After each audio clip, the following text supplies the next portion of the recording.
नेपालमा आएको जो विपत्ति छ त्यो बेला म नेपालमै थिएँ, भनौँ कि ग्राउन्ड जिरोमा थिएँ। दिल्ली बजार प्रतिशतमा हुँदाहुँदै पनि यस्तो लाग्थ्यो म रुकुम दोलखामा थिएँ जस्तो मलाई लाग्छ, हामीलाई लागेको थियो। र अहिले पनि त्यहाँ जो काठमाडौँका नेपालमा जो मान्छेहरू छन् उनीहरूको आशा टाढा भएर उनीहरू बसिरहेका छन्, विपत्तिमा छ। र म आज यहाँको स्वागत सत्कारको पछिबाट होला, तर तपाईँहरूलाई चाहिँ मैले जो प्रस्तुत गर्छु एउटा आतिथ्यको रूपमा, त्यो आतिथ्यको सामग्री चाहिने मैले त्यहाँको काठमाडौँको एउटा बानेश्वर दिल्लीतिरको शरणार्थी शिविरमा गएर जो मान्छेले खान्छन् त्यस्तै खालको यहाँ खाना प्रस्तुत गर्छु।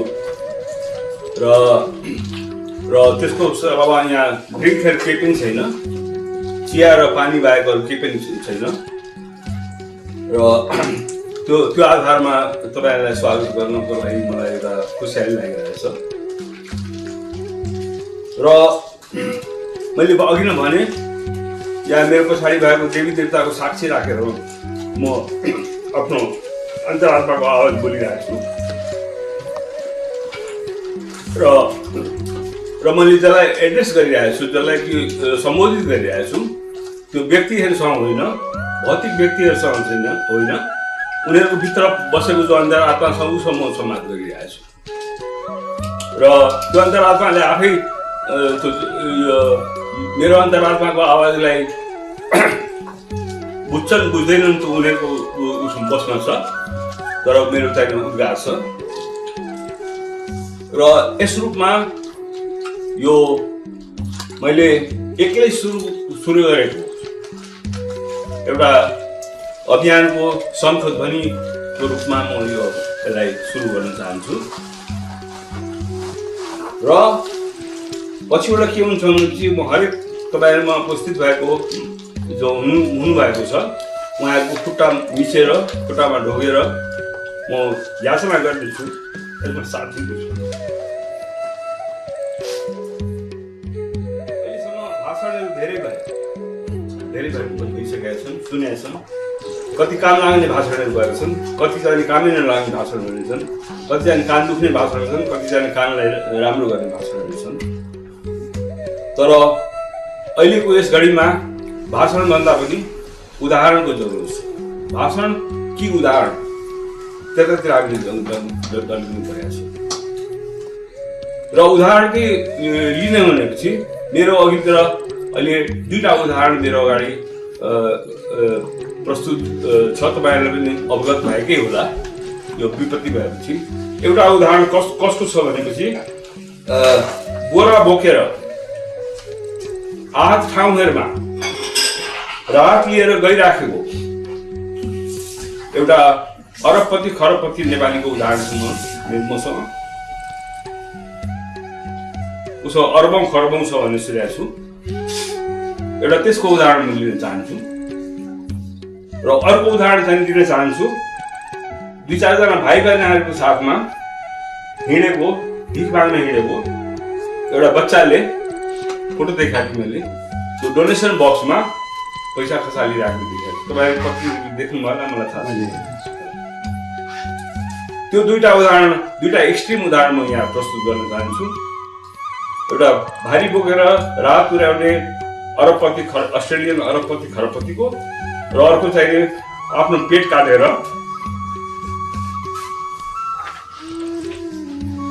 5 पैसा खसाल्ने एउटा माग्ने थाक्ने गरिब बालक। र त्यसको 5 पैसा अथवा 10 पैसा मेरो लागि त्यो शेष रहेको अर्बौं खरबौंको मुकाबला गर्दछु। मात्राको हिसाबले होइन, त्यसको गुणको हिसाबले, त्यसको महत्त्वको हिसाबले त्यसले अर्बौं खरबौंको मुकाबला गर्दछ। त्यो दुईवटा उदाहरण दिन चाहन्छु। अब त्यो मुकाबलामा त म जान सक्दिनँ, तपाईहरू पनि जान नसक्नु होला। र तर एउटा उदाहरणको सुरुवात यहाँ आजको 17 मईको 1 बजीतिर म यहाँबाट सुरुवात गर्न चाहन्छु। त्यो उदाहरण हुन्छ एउटा 3 खुट्टे अभियान, 3टा खुट्टा भएको अभियान।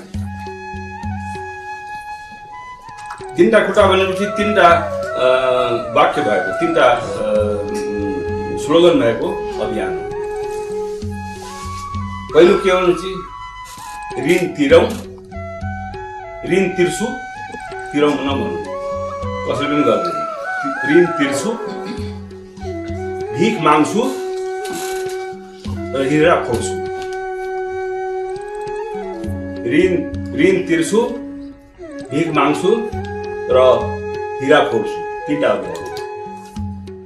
र पहिलो जुन 2टा अभियान छ त्यो तुरन्तै सुरु गर्नु परेको छ। तुरन्तै हिरा फोड्ने काम चाहिँ पछिबाट हुन्छ। तर त्यो पहिलो 2टा अभियान चाहिँ मिटिङहरूको जरुरत छैन, ठुल्ठुलो समारोहहरूको जरुरत छैन, ठुल्ठुला सडकमा गएर भाषण दिने र आफ्नो मान्छेलाई एउटालाई कन्भिन्स गर्ने, अर्कोलाई दुःख दिने काम चाहिँ छैन। त्यो आफ्नै ठाउँबाट सुरु गर्नुपर्छ जस्तो लागेर म आफूबाट सुरु गर्छु। ऋण भने के हो? कसैले मलाई के दिएछ र त्यसलाई मैले तिर्नुपर्छ। र हाम्रो धर्मले के भन्छ भनेपछि तैँले जो तेरो जो आस्था हो, तेरो जो आर्जन हो, त्यसको 10% तेरो होइन भन्नुहुन्छ हाम्रो धर्म। दशांश भन्छ, दशांश तेरो होइन भन्नुहुन्छ। त्यो चाहिँ कसैको ऋण तिर्नको लागि तैँले राख्नुपर्छ। भनेपछि जति आम्दानी छ त्यो आम्दानीको त्यसको दशांश मेरो हुँदै होइन। यदि राख्छु भनेपछि त्यो पाप हो। त्यो ऋण लिएर त नर्कमा जान्छस्। नर्कको यात्रा गर्नुपर्छ भने चाहिँ मेरो बाबुआमाले मलाई भनेका थिए। पानी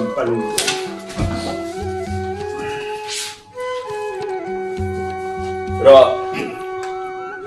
त्यो चाहिँ दशांश मेरो आम्दानीको, मेरो आस्थाको त्यसको दशांश। त्यो दशांश अब ऋण धनीलाई आवश्यकता परेको बेलामा नि त्यो ऋण तिर्नु पर्ने हो। अब मेरो आवश्यकता पुरा भइसकेको छ, अब ऋण धनीको होइन। ऋण धनीलाई बेघर बार छ, उसको खाना पाइरहेको छैन, मरिराखेको छ।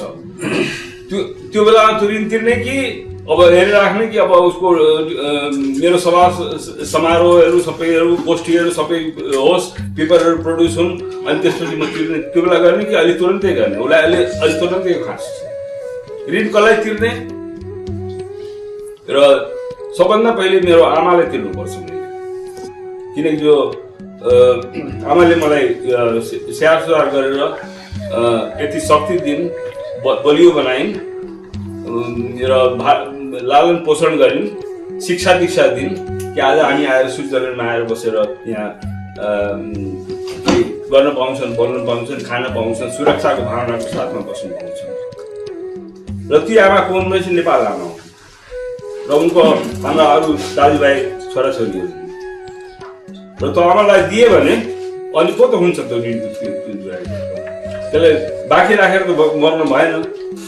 यदि तपाईँले ऋण तिरेर कोही हामी मध्येमा कोही जान्छ भनेपछि उसको सिधा नरकमा नै जानुपर्छ भन्ने हाम्रो धर्मले भन्छ। भोलि के कसैलाई के होस् भनेपछि र उसले ऋण तिरेको छैन भनेपछि भोलि सिधा नरकमा नै उसको जानुपर्छ।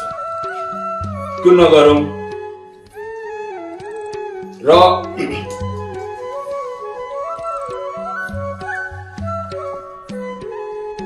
कसलाई दिने भन्ने कुरा थियो, आमालाई दिनुपर्छ। र आमाले आवश्यकताको अनुसारले आफ्नो अरू मेरा आफ्ना अरू छोराछोरीहरू दिनुपर्छ र नेपाललाई दिनुपर्छ। र त्यो दशांश निकाल्ने बेला भएको छ। हुनसक्छ कसैले चाहिँ दशांशलाई अर्जित गरेर राखेको होस्, 10 वर्षसम्म त्यो दशांश तिर्या नहोस् र त्यो चाहिँ अब उसले त्यो निकाल्नुपर्छ। 10 गुणा 10 भयो 100% पनि निकाल्नुपर्छ है।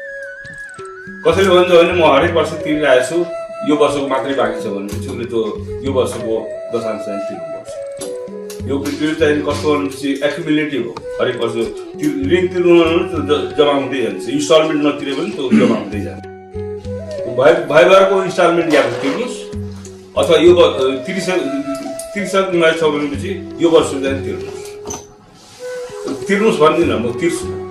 यो वर्षको दशांश मैले तिरेको छैन र म चाहिँ तिर्छु भनेपछि मेरो जो आयस्ता छ त्यसको 10% मैले यहाँ छुट्याइदिएँ र मलाई थाहा छ मेरो आमालाई एकैचोटि चाहिएको छैन। म तपाईँलाई सजिलो पनि पार्न चाहन्छु, मलाई आफूलाई सजिलो मान्नु। मैले सोचेँ त्यो दशांश एकैचोटि मलाई चाहिएला मेरो आमालाई। मैले अहिले त रिस्की भइरहेछ, के भइरहेछ, अब त्यो सबै मेरो दशांश जस्ता सबै कलेक्सन गरेपछि यसलाई पुग्छ के पुग्छ, यसको फर्स्ट इन्स्टलमेन्ट तिरेर भने मात्रै त्यो दशांशको पहिलो इन्स्टलमेन्ट तिरे भने पुग्छ होला जस्तो मैले अन्दाज गरेर मैले पहिलो इन्स्टलमेन्ट है 500 मैले पठाइसकेँ। मलाई यो मतलब छैन कुन च्यानलबाट गइरहेछ, एनआरएमबाट गइरहेछ कि के भन्छ नि माओवादीको च्यानलबाट गइरहेछ कि स्विस नेपालको च्यानलबाट गइरहेछ कि जनसम्पर्कको च्यानलबाट गइरहेछ कि प्रधानमन्त्रीको कोषबाट गइरहेछ कि। त्यो फर्स्ट इन्स्टलमेन्ट तिरेपछि तपाईँले आफै हेर्नुहुन्छ नि 1 महिनापछि यसको दुरुपयोग भइरहेछ भने जुन बेला पनि तपाईँले बन्द गर्न सक्नुहुन्छ यो इन्स्टलमेन्ट। अब अर्को इन्स्टलमेन्ट चाहिँ म यहाँ तिर्दिनँ, म अब मेरो अर्को च्यानलबाट पठाउँछु। त्यो कन्ट्रोल मसँग रहन्छ भनेपछि तपाईँसँग रहन्छ। त्यो पुरा वर्षभरिमा तपाईँले चुकाउनु परिरहेछ दशांश। पहिलो इन्स्टलमेन्ट चाहिँ मैले पठाइदिएँ आफ्नो ठाउँमा, म प्रचार गरिदिनु कुन ठाउँबाट पठाएँ भनेर त्यहाँ पठाइसकेँ मैले। अब मेरो 90 त्यसको दशांशको अरू बाँकी छ जो कि म वर्षभित्रमा चुकाउँछु। यो वर्ष एउटा त्यो छ, त्यतिले पुगेन, दशांशले पुगेन मलाई। मैले भने आवश्यकता त आमाको अलिक धेरै छ। मैले भने कहाँबाट ल्याउँ, म रिटायर भएको मान्छे है, यसरी यो घरैको ऋण छ मेरो थुप्रै है, र यता पनि ऋण छ उता पनि ऋण छ, कसरी पुर्याउँ भनेर भन्दाखेरि मैले के सोचेँ भने म भएको जो खर्च छ त्यसमा कटौती गर्छु। माछा मासु त्यसै पनि खान्न, म डाँडो रक्सी पनि खान्न, तर कहिले काहीँ पाहुनाहरू तपाईँहरू उता आएको लाग्छ भने बोतल राखिदिन्छु, मासु पनि पकाइदिन्छु। मैले बन्द 1 वर्षको लागि त्यो माछा मासु किन्ने र डाँडो रक्सीको बोतल सबै बन्द। चाहे पाहुनाको लागि होस्, पाहुनाले चाहिँ त्यो मलाई माया गर्नुहुन्छ भने आउनुहुन्छ, माया गर्नुहुन्छ त्यहाँ पाइँदैन भनेर आउँदा पनि आउँछ। त्यो मलाई त्यो सिकाएको छ। एउटा स्रोत मैले त्यहाँ देखेँ, त्यहाँबाट म के बचाउन सक्छु, किनकि दशांशले मलाई पुगेन अहिलेको स्थितिमा। र अर्को स्रोत देखेँ मलाई यहाँ समारोह गोष्ठीहरू भइरहेको छ, कहीँ कुन ठाउँबाट आइदिनु पर्यो, तपाईँको उपस्थिति भइदियो भने म जान्न भने मैले ट्रान्सपोर्टेसनको खर्चबाट पनि म कटौती गर्छु। जहाँ लाग्छ कि त्यहाँबाट केही दशांशमा मेरो वृद्धि होला भने त्यो ठाउँमा जान्छु, लगानी गरेर पनि जान्छु। तर यसै एउटा भाषण सुन्नको लागि म कहीँ पनि जान्छु। त्यसबाट मेरो ट्रान्सपोर्टमा मेरो अलिक खर्च हुन्छ। कहीँ जानु छ भनेपछि कोही साथी गइरहेको छ भनेपछि मलाई पनि लगिदेऊ न सँगै भन्नु, त्यहाँबाट पनि मेरो अलिक पैसा हुन्छ। र यस्तै ठाउँमा मैले खोल्छु, जहाँ पालबाट मेरो नचाहिने भइरहेछ भने मलाई केही पनि दुखिएको छैन, मलाई भोको पनि बस्नु परेछ, घाँस पनि गर्नु परेछ, सबै पुगिरहेको छ, यसो राम्रो पानी छ, खाएर बस्न सक्छु। देखिराख्नु छ हट्टाकट्टा छु, खुसियाली छ मेरो मनमा, त्यो परिवारमा मैले सबैलाई देख्नु छ, मलाई केही पनि दुख छैन। त्यो दशांशमा अझ थप्नु पर्छ। अनि मैले सोचेँ कि दशांश यो कटौती गरेर त राख्छु र त्यसमा दशांशको पनि 10% दशांश म गरिदिन्छु। दशांशको 10% थपेर म त्यहाँ पठाइदिन्छु। आम्दानी जो आयस्ताको जो दशांश छ त्यसमा पनि 10% थपेर म पठाइदिन्छु। र त्यसले चाहिँ यो वर्षको ऋण चाहिँ आमाको छु, यो वर्षको ऋण है। अब यो नेपाल आमालाई त मलाई लाग्छ 1% नपुग्ला जस्तो लाग्छ। 2 वर्ष त्यो कुनै स्पेसली भन्छ पुग्छ, म तयार भएर बस्छु। अर्को वर्षको लागि पनि म तयार छु र त्यही हिसाबले म आमाको ऋण तिर्नुतिर लाग्छु। र यो जो मैले भनेको छु वर्ष दिन भने चाहिँ मैले आफूलाई म्याद दिएको छु 365 दिनको म्याद दिएको छु। आज 17 मई हो, 17 मई 2015, 17 मई 2016 सम्म मैले त ऋण पुरा गर्नुपर्छ। पहिलो इन्स्टलमेन्ट पनि पठाइसकेँ र यो चाहिँ ऋणको र यो हेरिराख्नु सबै देवी देवताको र तपाईँलाई साक्षी राखेर मैले सङ्घर्ष गरिरहेको छु। भनेपछि यसमा केही मैले चुक गऱ्यो भने ठगैती गऱ्यो भने मैले यो जन्म नभए पनि अर्को जन्ममा मैले पाउँछु र त्यसमा विश्वास गर्दछु। के हुन्छ भने म मरेपछि पनि के हुन्छ भने त्यसमा विश्वास गर्दछु। अब ऋण मैले भने ऋण तिर्छु, यो पहिलो चरण भयो र दोस्रो चरण जाने भिख माग्छु भन्ने छ। अब त्यति पुग्दैन आमालाई, मेरो मैले ऋण तिरेर पुग्दैन, तपाईँको ऋण तिरेर पनि पुग्दैन। अब के गर्नु पर्यो त? अब पनि छैन, अब भिख माग्नु पर्यो। म माग्छु, मलाई लाग्छ छैन भिख माग्नु। जातले पनि दिएको छ, पाउनु गएको भिख मागेर खाने गएको मजाले कुरा गरौँ सक्दै जान्छु भिख माग्नु। र कसरी भिख माग्ने, कसलाई कोसँग भिख माग्ने र कति भिख माग्ने र कुन घिउलाई चलाउँदाखेरि चाहिँ औँलोलाई टेढो गर्नुपर्छ, त्यो सबै टेक्निक थाहा छ। र भिख माग्न जान्छु र मैले अब भिख माग्यो भने दिन्छ कि दिँदैन भन्ने शङ्का आउँछ। शङ्का होइन, यो प्रमाणित छ मान्छेले भिख माग्दाखेरि दिन्छ भने। र 10 रुपियाँ दिँदैन, 20 रुपियाँ दिँदैन, कति दिन्छ भनेपछि 10 लाख स्विस फ्र्याङ्क दिन्छ। 10 लाख स्विस फ्र्याङ्क एउटा नेपालीले भिख मागेर 10 लाख स्विस फ्र्याङ्क गरेको मसँग उदाहरण छ र म त प्रस्तुत गर्न चाहन्छु। हाम्रो राजुहरूलाई 10 लाख स्विस फ्र्याङ्क नोभार्टिसमा गएर राजुभाइले भने भिख भनेन, तर कुरा त्यही हो, त्यो भिखै हो। उसले भने मलाई चाहिएको छ। कता के गरेर सामान र पैसा मिलाएर करिब पुरा कर्पोरेटबाट उसले 10 लाख स्विस फ्र्याङ्क, मैले झुटो बोलेको छु छैन, 10 लाख स्विस फ्र्याङ्क मिलाएको छ। एक्लो नेपालीले एउटा कम्पनीबाट 10 लाख स्विस फ्र्याङ्क निकालेको छ। ज्वलनको उदाहरण पछिबाट क्वेसन एन्सरको बेला सोध्नु होला तपाईँ, उनीहरूले डिटेल्सहरू बताउनु, तर सबै कुरा नबताउनु है, गोप्य राख्नु। सबै जान्छ।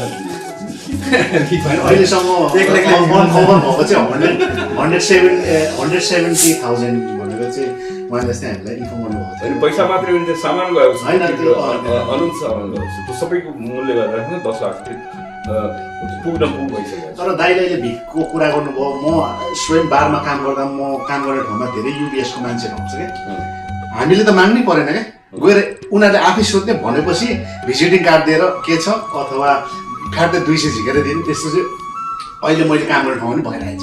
झन् राम्रो, त्यो माग्नु नै पर्ने।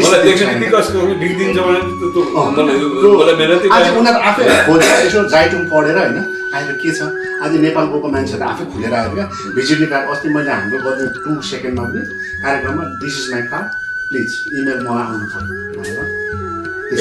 एउटा मल्टिनेसनलको एक्जाम्पल यहाँ छ, अर्को मल्टिनेसनलको एक्जाम्पल दिँदैन। तेस्रो मल्टिनेसनलको एक्जाम्पल यहाँ हाम्रो पितम भाइले दिन्छ। पछिबाट गफको कुरामा गरौँला, उनीहरूको इन्टरनेसनल ग्लोबल क्याम्पेन चलिसकेको छ नेपालमा। त नाम जो सुन्नु नोभार्टिस, युबिएस, ऋणको कुरा त मैले समाप्त गरेँ कि ऋण चाहिँ पहिले तिर्नुपर्छ, नतिरेर त भिख माग्नु पाइँदैन, सँगसँगै लग्नुपर्छ। मैले भिख मागेर पैसा पुऱ्याएर बन्न पाइँदैन, आफ्नो खल्तीबाट ऋण चाहिँ तिर्नुपर्छ। त्यो बाध्यता छ। यो अभियानमा सामेल हुने हो भनेपछि पहिले ऋण पनि तिर्नुपर्छ र भिख पनि माग्नुपर्छ। र अब कसैले सोध्ला नोवार्टिस त धनी छ, यो क्रेडिट स्विस त धनी छ, के भन्छन् अब युबिएस त धनी छ, उनीहरूको ठुलो छ भयङ्कर पहाड जस्तो छ भने अलि जोखिम भनेर सोच्छ। स्विजरल्यान्डमा जो कम्पनीहरू छन् 1000 कि 1500 मात्रै यो मल्टिनेसनल ठुला कम्पनी 1000 कि 1500 33,000 कम्पनी चाहिने 250 मान्छेदेखि लिएर मैले आँकडाहरू जम्मा गरेको छु 250 इम्प्लोइदेखि लिएर 1000 इम्प्लोइसम्मको त्यो रेन्जमा 33,000 कम्पनी छ। 33,000 कम्पनी र त्यो कम्पनीबाट कमसे कम एकजना मान्छे नेपाल गएको छ। कमसे कम एकजना मान्छेले नेपाललाई माया गर्छ। कमसे कम एकजना मान्छेले भन्छ ल मैले यस्तो हाँसिरहेको नेपाली देखेँ, अब रोइरहेको नेपाली म उनीहरूको आश पुग्छु र त्यहाँ एकछिन पस्नु पर्यो। र त्यहाँ होइन कि सडकमा गएर मैले त आज 500 जम्मा गरेँ मेरो नाक फुट्यो भने त्यो त केही पनि हाँटीको मुखमा जिरा हो। त्यसको महत्त्व छ, भावनात्मक महत्त्व छ, म मान्दछु। मैले अघिलाई उदाहरण दिएँ नि सानो बच्चोको जसले कि अमेरिका रहेको छु उसले चाहिँ दिया छ भने त्यसको करोडौँ अर्बौँको महत्त्व छ मेरो लागि। तर आवश्यकताको अनुसारले त्यसले पुग्दैन, भिख माग्नै पर्छ, भिख नमागिदिनु हुँदैन। र भिख माग्दाखेरि कहिलेकाहीँ कस्तो भिख दिनेहरू हुन्छन् भने ठिक छ तँलाई खाना पाएको छैनस् म तँलाई पैसा दिन्छु, तँलाई पढाइदिन्छु, तेरो घर बनाइदिन्छु, तर त्यसको लागि तैँले बुढा टेक्नुपर्छ, त्यसको लागि तैँले यो शर्तहरू पुरा गर्नुपर्छ, यसको लागि चाहिँ त्यो गर्नुपर्छ। र भनौँ न उदाहरणको लागि तैँले धर्म परिवर्तन गर्नुपर्छ भने भन्न अब त्यस्तो शर्त राख्ने हुन्छ। अथवा मेरो जो सरकार अहिले जो कि अहिले बडा कठिन स्थितिबाट गुज्रिरहेछ, मेरो सरकारलाई मेरो सरकार भन्छु किनकि उनीहरू मेरा मान्छेले चुनेर पठाएको हुन्, त्यही भएर मेरो जब बाहिर निस्किन्छ 5 वर्षपछि त अर्को सरकार हुन्छ। तर अहिलेको लागि मेरो सरकारलाई घुट्नामा टेकाएर ल यति दिएँ यति दिन्छु होला दिएको छैन दिन्छु होला भनेको भन्छन्। र उनीहरूको हुन्छ कि शर्त मान्छे मान्दैन, सरकारले घुँडा टेकेर सबै मान्छे मान्दैन। त्यो कम्पनीलाई चाहिँ म अथवा त्यो संस्थालाई अथवा एनजिओ अथवा उनीहरूलाई एप्रोच पनि गर्दिनँ। उनीहरूले दिन आयो पनि भन्छ भाइको भए मलाई पुगेको छ है, मेरो आत्मसम्मान र मेरो ऊ चाहिँ मलाई त्यस महत्त्व राख्छ। मेरो आत्मसम्मान, मेरो राष्ट्रको आत्मसम्मान, मेरो सरकारको आत्मसम्मान, मेरो देशवासीहरूको आत्मसम्मानमा अलिकति नै आघातमा पुग्ने कसैले दिन्छ भनेपछि पुर्याउने गरी कसैले दिन्छ भने त्यसको बाटो काटेर हिँड्छु, त्यहाँ जाँदा पनि जान्छ। तर मेरो आत्मसम्मान, मेरो राष्ट्रको आत्मसम्मान, मेरो परिवारको आत्मसम्मान, मेरो मान्छेहरूको आत्मसम्मानलाई जसले रेस्पेक्ट गरेर डिफिकल्टीको बेलामा अप्ठ्यारोको बेलामा मलाई मद्दत गर्छ, उनीहरूलाई चाहिँ एकदम अँगालो हालेर खुट्टामा ढोकेर म उनीहरूसँग आशीर्वाद दिन्छु। यो चाहिँ नि हो भिख माग्ने। म ऋण तिर्छु, भिख माग्छु। र सायद नपुगोस् कि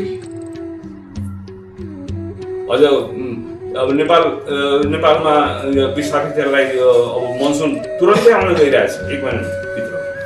र भिख माग्नको लागि तपाईँले समारोह र गोष्ठीहरू यताउति गरेर 2 महिनापछि गऱ्यो भने त्यो भिखको महत्त्व पनि मनसुन आइरहेछ, नेतृत्व भिजिया हुन्छ, बिमारीले मान्छेहरू मरेर तुरन्तै सुरु गर्नु परेछ भिख माग्नु अभियान, ताकि उनीहरूलाई डह्रो एउटा होस्। बाढी पनि आउँछ कसले भनिरहेछ, त्यो सबको लागि व्यवस्थाको लागि चाहिँ तुरन्त पैसा पुग्नु परेको छ, त्यसको लागि समय छैन। त्यही भएर मैले चाहिँ फर्स्ट इन्स्टलमेन्ट मैले तुरन्तै पठाइदिएँ, यो गोष्ठी हुनुभन्दा पहिल्यै पठाइदिएँ। र यो के भन्छ भने मतलब कि समय बडा क्रिटिकल छ अहिले क्रिटिकल यस नाताले कि तुरन्तै गर्नु परेको छ यो पहिलो ऋण तिर्ने र भिख माग्ने तुरन्तै हामीले सुरु गर्नु परेको छ 1 महिनापछि 15 दिनपछि 1 हप्तापछि तेस्रो हप्तापछि विश्वमा अरू समस्याहरू आउन थाल्छ सिरियामा भयो लेबनानमा भयो इराकमा भयो त्यस्तै अकस्मात कहीँ हुन सक्छ नेपालमा होला भने कसैले पनि चिताएको थिएन अकस्मात सारा विश्वको ध्यान चाहिँ यसले नेपालमा केन्द्रित छ आइरन इज हट यो बेलामा कसैले गर्छ भने गर्छ तर 1 महिनापछि आएर भन्छ म गर्छु भने लेट भइसक्यो ढिलो भइसक्यो रोड भन्छ मैले त दिइसकेँ त्यो धर्म परिवर्तन गर्नेवाला एउटा संस्था थियो ऊ आएको थियो उसलाई मैले दिइसकेँ एउटा गलत मान्छेलाई दिइसकेका हुन्छ उसको इच्छा र मनसाय चाहिँ ठिक छ तर त्यो हामीलाई पुर्याउनुको लागि भनेर जो एजेन्सी छ त्यो एकदम रङ एजेन्सीमा उसले दिइसकेका हुन्छ अनि हामीले तपस्ताए क्या गरे जब चिडिया चुप गई खेत भने एउटा हाम्रो मधेसमा एउटा उखान छ रामबाबुलाई थाहा छ होइन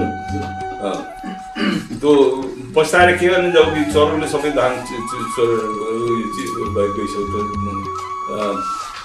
ठुलो आफूले ठुलो डोइरहेनुपर्छ मैले पाउन सक्ने पैसा अर्कोले दिइसक्यो तर यसले उसले जाने मेरो सरकारलाई मेरो परिवारलाई आत्मसम्मान हटायो उना टेकायो भन्ने चाहिँ मैले अनि म लेख्न थाल्छु अब फेसबुकमा र उसमा आइरहेको हुन्छ धमाधम त्यसमा मलाई मतलब छैन मलाई हामी तुरन्तै यो ऋण तिर्ने र भिख माग्ने चाहिँ तुरन्तै सुरु गर्नुपर्छ र मेरो अभियानको तेस्रो चरण चाहिँ इराक हो अब यो नेपाली समाज जो छ स्विजरल्यान्डमा अथवा विश्वमा नै 60 लाखमा कमसेकम 30 लाख महिला होला है र 30 लाख महिलाको अरू केही नभए पनि 1 तोला सुन त होला नि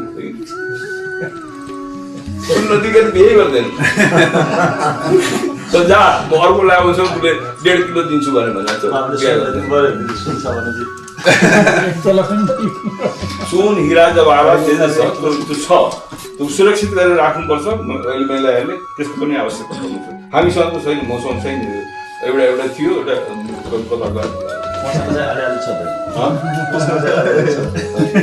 मसँग एउटा कुरा छ हिराको रूपमा छ मेरो एउटा पियानो छ त्यो मैले छोरालाई सोधेको छैन छोराको पियानो हो भावनात्मक सम्बन्ध छ त्यो बेच्दियो भने मैले यो काली कति 5-6 हजार आउला होइन त्यो राखिसकेको छु रिजर्भ भनेपछि मेरो अभियान चाहिँ यो हो र म चाहिँ कमिटेड छु चुरुलुमा डुबिसकेको छु है र म यहाँ सबैलाई व्यक्तिगत रूपमा एउटा अपिल गर्न चाहन्छु जरुरत पऱ्यो भने खुट्टा पनि आएर मिसिदिन्छु मालिस गरिदिन्छु सर्भिस मलाई एक दिन बोलाएर राख्नुहोस् यो घरमा पनि यो काम गर्नुपर्छ म आएर सर्भिस गरिदिन्छु यो अभियानमा चाहिँ सरिक भइदियो भने चाहिँ त्योभन्दा ठुलो खुसियाली त्योभन्दा ठुलो प्रेजेन्ट मलाई केही पनि हुन सक्दैन र कुरा यो आएको कुन च्यानलबाट पठाउने भनेर मलाई मतलब छैन त्यहाँ पुगोस् है र रङ च्यानलबाट नपुगोस् गलत च्यानलबाट नपुगोस् र त्यसको फलोअप चाहिँ कसले गर्ने सूचना त कसैले पाउनु पर्यो नि मलाई दिएर त के मतलब छ मैले सूचना पाएँ भने पनि मैले फरवार्ड गर्छु लिएर है स्विजरल्यान्डबाट यति घोषित भएको छ जम्मा भएको साटोमा भन्छु घोषित भएको छ यति रकम घोषित भएको छ र फर्स्ट इन्स्टलमेन्ट चाहिँ यति छ भन्ने चाहिँ कसै कुनै ठाउँमा त सन्देश पुर्याउनु पर्यो नि मेरो ख्यालले त्यो सबभन्दा उचित र के को त्यसको आकांक्षा र अपेक्षा के छ त्यो पठाएर मेरो व्यक्तिगत इच्छा हुन्छ नि मेरो त्यो दशांश पठाउँदाखेरि मैले हुन्छ कि यो गौदानको लागि हो अथवा पण्डितजीलाई पाउनको लागि हो अथवा त्यो हरिद्वार जानको लागि त्यसको लागि त उद्देश्य हुन्छ हरेक दान दिँदाखेरिमा यो दान दिँदाखेरि चाहे फर्स्ट इन्स्टलमेन्ट होस् इन्स्टलमेन्ट एउटा एक लाइनमा लेखिदिए यसको लागि भनेर आफ्नो पर्पस पनि पुरा हुन्छ र तपाईँले जुनहरू पनि कन्ट्रोल गर्न सक्नुहुन्छ मैले त यो भनेर म राति यहाँको यो पाल चोर्नेले पो त पाल लिइरहेको छ त्यस्तो भइरहेको छ भने चाहिँ अब पैसा जहाँ हुन्छ तहाँले हिँडामिना भइ नै हाल्छ जुन ठाउँमा जोगी महात्माहरूको ठाउँमा पनि मैले देखेको छु उनीहरू पनि हिनामिना गर्छन् सबै त्याग गरेर बसेको त्यहाँ पनि लिन्छन् त्यस्तो हुन्छ तर अहिले नेपालमा कस्तो चाहिँ लिन्च जस्टिस छ कसैले केही पाल्चोरिया छ भने त्यसलाई चाहिँ सडकमा ल्याएर गोत्त र जुत्ताको माला लगाएर कालो त्यो अभियान चलिरहेको छ त्यहाँको अहिलेको यस्तो स्थिति छ कि सेल्फ मेकानिजम भइराखेको छ कन्ट्रोल गर्ने हामीले डराउनु पर्दैन हामीले कन्ट्रोल पनि गर्नु पर्दैन उनीहरूले आफै कन्ट्रोल गरिरहेको छ पीडितहरूले आफै कन्ट्रोल गरिरहेको छ र त्यसको लागि म प्रोत्साहन गर्छु होस् यस्तो लिन्च जस्टिसमा राखियोस् उनीहरूलाई भिडले न्याय दिउँ म अदालतले टाइम लाग्छ भिडले नै न्याय दिउँ 2-4वटा त्यस्तो केस भइदिएपछि उनीहरू आफै डराउँछ त्यसमा चाहिँ म धेरै फिक्री छैन कि उपयोग हुन्छ र दुरुपयोग हुन्छ सदुपयोग त्यसमा म टाउको खपाएर खालि टाउको मात्रै दिन्छु त्यो आफै भइरहेको छ पाउनेहरूले आफै गर्छ त्यस्तो दुरुपयोग कुराहरूलाई के छ तर एक ठाउँमा चाहिँ खबर पठाइदिएको राम्रो हुन्छ ताकि एउटा अन्दाज होस् नि अब घर मालिकलाई भनिदियो कि म 1 वर्षभित्रमा तपाईँलाई भनौँ न 1 लाख दिन्छु 1 लाख दिएको हुन्छ पहिलो 1 लाख त उसले भन्छ 1 लाख उसले प्लानिङ गर्न पनि सजिलो हुन्छ 1 लाख छ त्यसमा चाहिँ अर्को महिनामा यति आउला उसले क्यालकुलेट गर्छ प्लानिङ गर्छ तर फर्स्ट इन्स्टलमेन्ट चाहिँ यति आयो र तुरन्तको आवश्यकतालाई उसले युज गर्छ फर्स्ट इन्स्टलमेन्ट चाहिँ तुरन्त हुनु परेको छ र नेक्स्ट इन्स्टलमेन्ट 365 दिने म्याच 17 मई 2016 सम्मको म्याच छ त्यो अनुसार म ढुक्क भएँ तर एक ठाउँमा सूचना पठाइदियो भने त्यो घर मालिकलाई सजिलो हुन्छ र घर मालिकको प्रतिनिधि चाहिने एउटा एजेन्सी छ मैले मिनिस्टर साहबको कुरा गरेको छु नि तपाईँको टाउकोमा एउटा बोझ थप्न गइरहेको छु भने सबैले खबर पठाउनु मैले पठाइदिएँ त्यो उहाँसँग पछिबाट कुरा गरौँ उहाँले गर्नु नहुने हामी मध्ये नै कसैले गर्दा त्यो सूचनाको के भने सङ्कलन गरेर एकचोटि खबर पठाइदिनु महिनामा एकचोटि अथवा 2 महिनामा एकचोटि खबर पठाइदिनु त्यो सेल्फ रनिङ मेकानिजम हुन्छ मद्दत पनि हुन्छ आफ्नो आत्मा पनि एकदम खुसी हुन्छ तपाईँले मजाले खाने बेलामा पनि तपाईँलाई रुचि लाग्छ सपना खराब देख्नु तपाईँ मानसिक स्वास्थ्य राम्रो हुन्छ तपाईँको त्यसको मेडिकल बेनिफिट अब यहाँ डाक्टर साहब बस्नुभएको छ उहाँ त्यसको मेडिकल बेनिफिटको बारेमा उहाँले 2 घन्टासम्म बताउनु हामीलाई बताउन सक्नुहुन्छ साइकोलोजिकल सोलेजको लागि र ऋण तिर्छु भिख माग्छु र हिरा खोज्छु यो तीन खुट्टे अभियान छ म त चुलोमा डुबिसकेको छु र मेरो सबै प्यारा साथी प्यारा भाइहरू र प्यारा साथी बहिनी सबै र छोरा सबैलाई म छ कि यो तपाईँ पनि मसँगै चुलोमा डुब्नुहोस् भन्ने मेरो दशांश ऋण के दशांश इन्स्टलमेन्ट बेसिसमा पहिलो इन्स्टलमेन्ट तुरन्त पठाउने 300% दिने म्याद र दोस्रो भिख माग्ने र भिख कसरी मागिन्छ एउटा रेडिमेड कन्सेप्ट छ हामीसँग उनीहरू बाबुसँग कुरा भएको छ मेरो राजुबाबुसँग कसरी गर्न सकिन्छ उनको एक्सपर्टाइज छ उनीलाई थाहा छ कसरी गर्नु मेरो पनि हामीहरू पनि एउटा यो होला र त्यसलाई पनि तुरन्त स्टार्ट गर्न सक्छ र मेरो विचारले अब यो हाम्रो संयोजक महोदय यो मेरो प्यारो भाइ प्रितमलाई दिनुभन्दा अघि मेरो एउटा सानो के छ भनेपछि रिक्वेस्ट एउटा मेरो अन्तिम चाहना के छ भनेपछि अहिलेको जो हामीले छिटो र हतारमा गरेका थियौँ त्यो लास्ट टाइमको अर्डिनरी मिटिङ र राम्रो हो कि हामीले तुरन्त तर मलाई अलिकति चित्त नबुझाएको के छ भनेपछि सबै कुरा चित्त बुझाएको छ एउटा कुरा चित्त बुझाएको छ अहिलेको जो संरचना छ जो हाम्रो अर्गनाइजेसन त्यो ठिक छ आफ्नो तरिकाले यसै गरिनुपर्ने हो नर्मल सिचुएसनमा यसै गर्नुपर्ने हो तर आपत्तिको बेला चाहिँ नि अलिकति त्यसलाई बदल्न सकिन्छ कि भन्ने मेरो एउटा आग्रह र निवेदन छ यो पदहरू बनाएर यो फलानु के भन्छ भने सल्लाहकार छ ट्विन टावरमा बसेका 2टा सल्लाहकार छन् अथवा उयोहरू छन् त्यो चाहिने त्यसलाई चाहिँ खण्डित गरौँ, त्यसलाई विघटन गरौँ र प्रोजेक्ट टिम बनाऊँ, 2-3टा प्रोजेक्ट जस्तो स्मल एन्ड मिडियम साइज इन्डस्ट्रिजबाट पैसा कसरी आउँछ एउटा प्रोजेक्ट हुन सक्छ है। एउटा अर्को प्रोजेक्ट हुन सक्छ ग्यास्ट्रोनोमी साइडबाट को एउटा ग्यास्ट्रोनोमीलाई केयर गर्ने एउटा अर्को प्रोजेक्ट हुन सक्दछ र प्रोडक्सन इन्डस्ट्रीबाट हुने प्रोडक्सन इन्डस्ट्रीमा लागेको एसएमई जो हुन्छन् त्यसको एउटा अर्को प्रोजेक्ट थरी र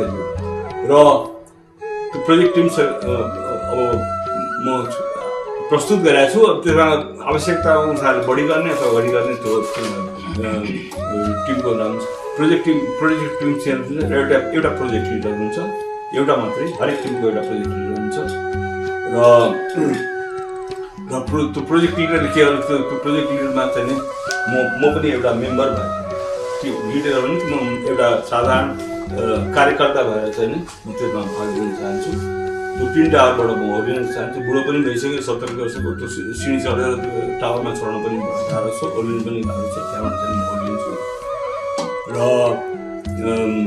त्यो मेरो इच्छा मात्रै भनेर चाहिँ गर्नुहोस् भनेर भने होइन, त्यो एउटा इच्छा मात्रै हो र त्यस्तो खालको रचना गरौँ र मेरो कन्सेप्टमा जो छ, जो प्रोजेक्ट टिम्सको जो कन्सेप्ट छ, त्यो कन्सेप्टमा के छ भने एउटा प्रोजेक्ट टिममा चाहिँ एनआरएनको टिम लिडर होला, हेरेर योग्यता, लायकता र उत्साह, जाँगर र अनुभव सब हेरेर एकजनाले एउटा लिडर भन्छ। अर्को ग्यास्ट्रोनोमीमा भन्छ भने म त यसमा पुरा म निपुण छु भन्ने भन्छ र साथीहरूले चाहिँ उसलाई टिम लिडर बनाउँछन् अथवा ऊ आफै आफ्नो त्यो टिम लिडर भन्छ र त्यो टिम लिडरले आवश्यकताको अनुसारले भन्छ यो मान्छे चाहिँ नि यो हाम्रो मिटिङमा छैन, तर त्यो मान्छे हमेसा घर बसिरहेको छ, त्यसको अनुभव मलाई चाहिएको छ र उसलाई अपिल गरेर ल यसमा मेम्बर बन्ने भनेर चाहिँ दलबल साथमा उसलाई प्रदान गर्छु र उसले चाहिँ त्यहाँ भनेपछि एउटा म्याट्रिक्स अर्गनाइजेसनको एउटा टिम कन्स्ट्रक्सन हुन्छ मोडर्न कन्सेप्टको आधारमा। र एउटा सानो क्वेसन गरौँ, म यति समय लाग्यो र एउटा प्रश्न मेरो हरेक पोइन्टमा प्रश्नोत्तर गर्नुहोस्, म खुसियाली हुन्छु र हरेक डाउटलाई त्यहाँबाट हटाउँ र एउटा टिम लिडर भनौँ न। अब यहाँ त दल पार्टीहरूको अनुसारले दल चाहिँ भइरहेछ, त्यो एक्सेप्ट डेमोक्रेसीको रुल हो, डेमोक्रेसीमा एउटाको टिम लिडर होला अरे माओवादी होला, उनीहरूको नाम के हो, संस्थाको नाम लामो भएकोले अच्युत भाइको कोही मान्छे टिम लिडर, तर उसले चाहिँ गरिराखेको छ, सन्तुलन गरिरहेको छ, उसलाई चाहिँ एउटा जनसम्पर्कको मान्छेको देख्छ कि त्यहाँ त्यो मान्छे टिम मेम्बरको रूपमा त्यहाँ चाहिन्छ। उसले भन्छ जनसम्पर्कको मान्छेले भन्छ म त त्यहाँ जान्छु भन्छ। एउटा माओइस्ट टिम लिडरको अन्डरमा जनसम्पर्कवाला जान्छ, एमालेवाला जान्छ। त्यस्तै एउटा राजावादी कोही होला है, राजावादी अर्को टिममा छ, उसले भन्छ कि यो होइन मलाई मेरो काम लाग्ने अनुभव भएको एउटा माओवादी छ र एउटा चाहिँ एमाले छ र त्यसलाई लिन्छु भन्ने त्यो एउटा क्रस फङ्सनल हुन्छ नि यो सबै पार्टीहरूको, त्यसले चाहिँ एउटा किन मन पर्यो नि अनि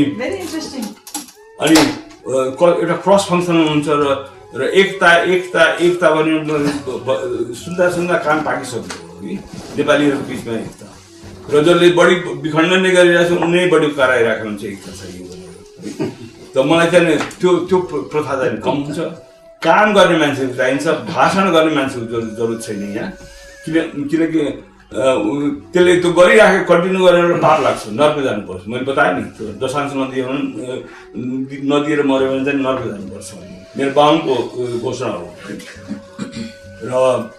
र त्यसमा सबै दलहरूको बिचमा एउटा सायद एकताको सुरुवात भइहाल्छ कि मोटी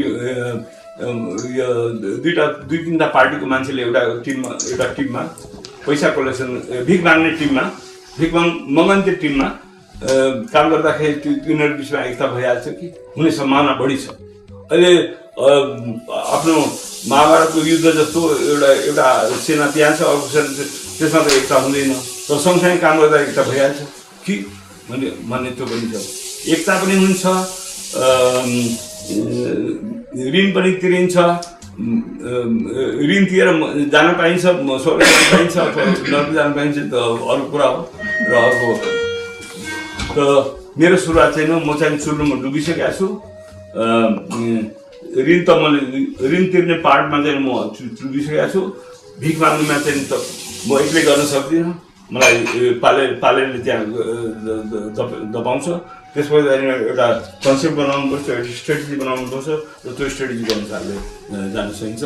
धिरा पढ्ने त व्यक्तिगत रूपमा पछिबाट छ, तेस्रो र लास्ट हुन्छु र यो रूपमा अभियान जाओस् भन्ने चाहिँ मेरो भित्री के भन्ने आकाङ्क्षा अपेक्षा छ र गइदियो भने चाहिँ राम्रो हुन्छ। हुनसक्छ मेरो सपना मात्रै हो।